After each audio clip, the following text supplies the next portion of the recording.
Hello dear student, welcome to my YouTube channel. तो आज हम लोग देखने वाले हैं बिहार बोर्ड क्लास 6 का जो हम लोग विज्ञान विषय का रियल क्वेश्चन पेपर। जी हाँ दोस्तों, अगर आप 50 में 50 लेके आना चाहते हैं तो इस वीडियो को आपको लास्ट तक देखना होगा। और 18 तारीख का जो फर्स्ट सिटिंग में विज्ञान विषय का है वो रियल क्वेश्चन बिल्कुल सुबह सुबह आ गया है।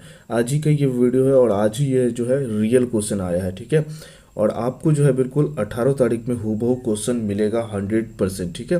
तो चलिए स्टार्ट करते हैं। बिल्कुल सभी प्रश्नों को आपको ध्यान से देखना है, एक भी प्रश्न आपको छोड़ना नहीं है। तो चलिए पहला नंबर क्वेश्चन की ओर बढ़ते हैं। उससे पहले बता दें, आप अगर हमारे यूट्यूब चैनल पर नए हैं तो चैनल को बिल्कुल सब्सक्राइब कर दीजिए, क्योंकि संस्कृत का भी बहुत जल्द वीडियो आने वाला है, ठीक है। माँ सरस्वती का नाम बोल करके चैनल को सब्सक्राइब कीजिए। चलिए पहला नंबर की ओर हम लोग बढ़ते हैं, ठीक है। चलिए पहला नंबर में क्या कर रहा है कि खाली जगहों में बॉक्स में दिए गए विकल्प में से सही विकल्प को चुनकर भरना है, जिसमें आपको 10 नंबर मिलेगा, ठीक है। पहला है क्या कि विटामिन डी की कमी से डैश रोग होता है। तो विटामिन डी की कमी से जो है वो कौन सा रोग होता है? रैकटेस होता है, ठीक है। यहाँ पे आपको रैकटेस भर देना है। दूसरा में कह रहा है कि अंतर्राष्ट्रीय मात्रक पद्धति में द्रव्यमान की इकाई हो डैश है, तो किलोग्राम होगा। क्या होगा? किलोग्राम होगा, ठीक है। बिल्कुल इसी तरह से भरेंगे। उसके बाद कह रहा है कि बरसात के दिनों में वायु में जलवायु की मात्रा डैश होती है, तो क्या होती है? अधिक होती है। क्या होती है? अधिक होती है, ठीक है। खाली जगह में क्या भराएगा? अधिक भराएगा। उसके बाद कह रहा है शरीर से अपशिष्ट उत्पाद के निष्कासन को कहते हैं। निष्कासन को क्या कहते हैं? तो उत्सर्जन कहते हैं। क्या कहते हैं? उत्सर्जन कहते हैं, ठीक है। उत्सर्जन कहते हैं। चलिए आगे बढ़ते कर रहा है, भारत में बिग डीपर तारामंडल डैश नाम से जाना जाता है, तो सप्त ऋषि के नाम से जाना जाता है। क्या नाम से जाना जाता है? सप्त ऋषि। सप्त ऋषि के नाम से जाना जाता है, ठीक है। याद रखिएगा सभी को, ठीक है। इस तरह से आप खाली जगह को भरते हैं तो बिल्कुल आपको पूरा का पूरा नंबर मिलेगा, 10 का 10 नंबर मिलेगा। चलिए बढ़ते हैं दूसरा नंबर क्वेश्चन की ओर। बिल्कुल चैनल को सब्सक्राइब कीजिए, माँ शारदे के नाम पे आप लोग चैनल को सब्सक्राइब कीजिए, ठीक है। दिए गए कथन में सही के लिए सही तथा गलत के लिए गलत का चिन्ह लगाना है, और इसमें भी आपको 10 नंबर मिलेगा। क्या कितना नंबर मिलेगा? 10 नंबर मिलेगा, ठीक है। चलिए पहला नंबर में कह रहा है वाष्पीकरण से शीतलन प्रभाव उत्पन्न होता है, तो बिल्कुल सही है। उसके बाद कह रहा है स्वतंत्र रूप से लटका हुआ चुंबकीय उत्तर दक्षिण दिशा में ठहरता है, तो बिल्कुल सही हो जाएगा, ठीक है। क्या होगा? सही होगा। दूसरे बात कर रहा है, उसके बाद बीजों के अंकुरण के लिए जल तथा वायु की आवश्यकता नहीं होती है, तो ये गलत हो जाएगा, ठीक है, क्योंकि आवश्यकता होती है। अपशिष्ट के ढेर से लोहे की वस्तु को अलग करने के लिए विद्युत चुंबकीय का उपयोग करते हैं। जी हाँ, तो ये क्या हो जाएगा? सही हो जाएगा। उसके बाद क्या रहा है, प्रोटीन को ऊर्जा प्रदायी भोजन कहा जाता है, तो बिल्कुल सही कहा जाता है, ठीक है। क्या वाष्पीकरण में शीतलन की प्रभाव उत्पन्न होती है, तो यह सही हो गया। दूसरा क्या हो गया? स्वतंत्र रूप से लटका हुआ चुंबक दक्षिण उत्तर दक्षिण दिशा में ठहरता है, तो बिल्कुल सही हो जाएगा। कड़ा बीजों के अंकुर के लिए जल तथा वायु की आवश्यकता नहीं होती है, तो ये गलत हो जाएगा। अपशिष्ट के ढेर में लोहे की वस्तु को अलग करने के लिए विद्युत चुंबकीय उपयोग, तो बिल्कुल सही। प्रोटीन ऊर्जा का पर्याय भोजन कहते हैं, तो बिल्कुल सही हो जाएगा, ठीक है। चलिए आगे बढ़ते हम लोग तीसरा नंबर क्वेश्चन की ओर। बिल्कुल चैनल को सब्सक्राइब कीजिए दोस्तों, साइंस का भी जल्दी रियल क्वेश्चन पेपर आएगा आपको। हमारे संस्कृत का भी रियल क्वेश्चन पेपर जल्द ही आएगा हमारे यूट्यूब चैनल पर, तो आप हमारे साथ जुड़ के रहिए जल्दी फटाफट से, ताकि जैसे संस्कृत का वीडियो है सबसे पहले आप तक पहुंचे। तो चैनल को माँ सरस्वती के नाम पे दबा के सब्सक्राइब कीजिए, ठीक है। चलिए कह रहा है स्तंभ अ का मिलान स्तंभ अ के साथ करना है, ठीक है। इसमें भी आपको 10 नंबर मिलेगा। कितना नंबर मिलेगा? 10 नंबर मिलेगा। चलिए पहला क्या करा है, पृथ्वी का उपग्रह। तो पृथ्वी का उपग्रह क्या हो जाएगा? चंद्रमा हो जाएगा। उसके बाद लाल ग्रह हो जाएगा आपका मंगल। उसके बाद क्या करा है? तारामंडल। तो तारामंडल हो जाएगा आपका, क्या हो जाएगा?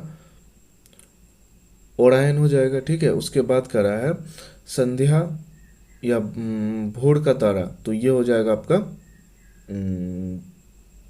सॉरी आकाश का। पहले इससे पहले किसका मिला लेते हैं, आकाश का अवलोकन टेलीस्कोप से हो गया, ठीक है। उसके बाद कह रहा है कि तारामंडल, तारामंडल ओरायन हो गया, और भोर का तारा हो गया शुक्र हो गया, ठीक है। इस तरह से आप मिला लीजिएगा। फिर एक बार आपको बता देते, पृथ्वी का उपग्रह हो गया चंद्रमा, ठीक है। लाल ग्रह हो गया आपका मंगल। तारामंडल का ओरायन हो गया, उसके बाद करा है संध्या या भोर का तारा हो गया शुक्र, और आकाश का अवलोकन किसके द्वारा करते हैं, टेलीस्कोप। तो ये समझ में आ गया होगा, ठीक है। चलिए बढ़ते हम लोग लघु उत्तरीय प्रश्न की ओर। लघु उत्तरीय प्रश्न में कह रहा है कि 50 शब्दों में उत्तर देना है, ठीक है। पहला है नवीकरणीय संसाधन किसे कहते हैं, उदाहरण दे। दूसरा है सौरमंडल के ग्रहों के नाम और सूर्य से दूरी का क्रम अनुसार लिखें, ठीक है। ये दोनों उत्तर देने पर आपको 10 नंबर मिलेगा। कितना नंबर मिलेगा, 10 नंबर। दीर्घ उत्तरीय प्रश्न है जिसमें कह रहा है 100 शब्दों में उत्तर देना है। पौधे और जंतु के जीवन चक्र में समानता और भिन्नता का सूचीबद्ध कीजिए। और अथवा में क्या है, आप अपने घर के आसपास को हरित आवरण से समृद्ध बनाने के लिए किस प्रकार योगदान देंगे, ऐसे कार्य की सूची बनाए। तो दोनों में किसी एक प्रश्न का उत्तर देना है, कितने शब्दों में, 100 शब्दों में, ठीक है। तो चलिए हम लोग जो है फटाफट से इसका आंसर देख लेते हैं। बिल्कुल आप लोग चैनल को सब्सक्राइब नहीं किए हैं तो बिल्कुल अभी जल्दी कर दीजिए, ठीक है।